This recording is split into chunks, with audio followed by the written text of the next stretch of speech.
Netflix, the streaming service that creates series like a toy factory before Christmas. Some are disturbingly bad, and some are masterpieces, like the new series Wednesday. And you would expect with all that money, Netflix could create the most advanced CGI ever. However, for creating Ting, the living hand of Wednesday, they chose to use practical effects. A simpler method. Aren't they capable of creating a realistic CGI hand? Because if Netflix can't pull it off, how should we be able to do it? With that in mind, let's have a look why they chose practical effects over CGI. Maybe it's because they are afraid it wouldn't be realistic. As viewers, we are, of course, very critical and can immediately see if the shadow is wrong. We forgot something? So my first thought went to lighting and texturing. The hand right here has a realistic skin texture and it can catch the actual light, making practical much easier. However, when seeing the shot on the bed, we are stumped. Why would they do this practical?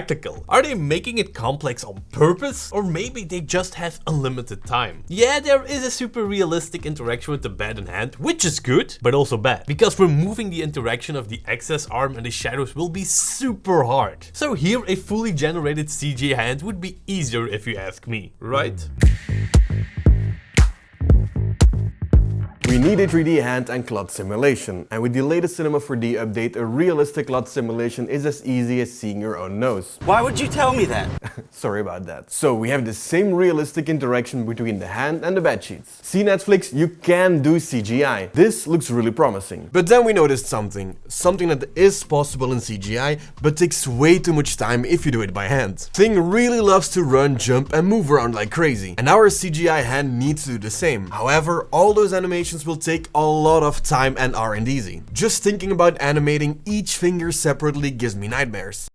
There are gloves on the market that record 3-dimensional space of each finger and translates it to motion capture data for you to use in any kind of 3D software. The only downside is that these gloves will cost you up to $5,000. Now, there are other solutions that solve this problem. In fact, the only thing you need is a camera. There are incredibly smart people out there that are working on different kinds of AIs. These use footage of your hands to calculate the motion capture data. Perfect, right?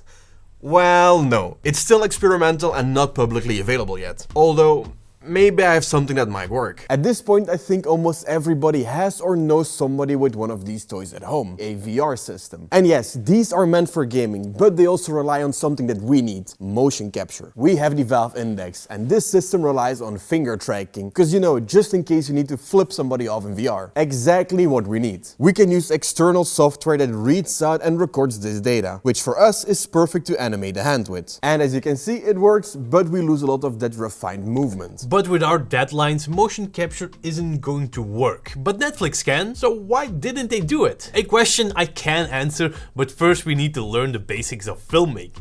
And it happens to be that Storyblocks, the sponsor of today's video, just released a beginner video course. Whether it's short form, live stream, product videos or travel vlogs, video consumption is still on the rise. If you want to create effective scroll-stopping videos at scale, but don't know where to start, the beginner's guide to creating video is just for you. Storyblocks' in-house team of experts and a lineup of professional video creators like YC Imaging, Shannon Beveridge and Jordy will teach you the fundamental steps of creating high-quality video and getting it out in the world. Fast, no technical experience needed. From concept to distribution, each step is broken down in a short focused episode with key tips so you can jump right into what you want to learn or binge watch them all under an hour. Now, besides that awesome beginner's video course, they also have a huge library of over 1 million 4K and HD footage, music, sound effects, images and more. And with the unlimited downloads, you can easily test out different effects, clips or tracks to enhance your videos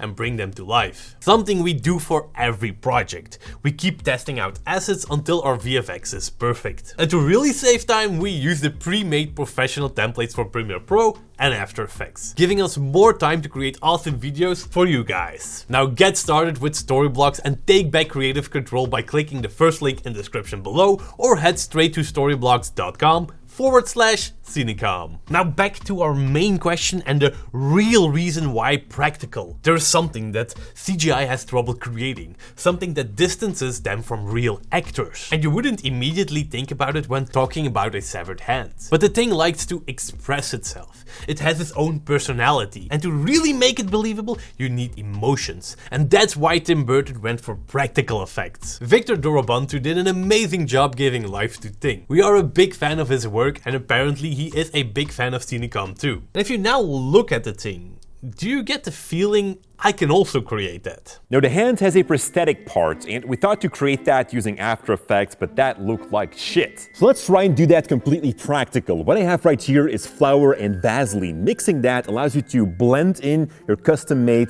prosthetics, but let's be honest, that is a job on itself. This looks very bad. However, we didn't give up and looked for some easy ways to recreate Thing and found a few, with the very last tip being my favorite. The first tip is pretty obvious if you ask me. What happens when you lower your camera to eye level of the hand? Well, because of the perspective change, you can easily create a stump on top, immediately fixing our main problem. But you still need to remove the excess arm. Now, if you wear a green sleeve, it's done in no time. Make sure you shoot an extra empty shot. And with your favorite editor, you can then remove the green and fill the hole with the empty.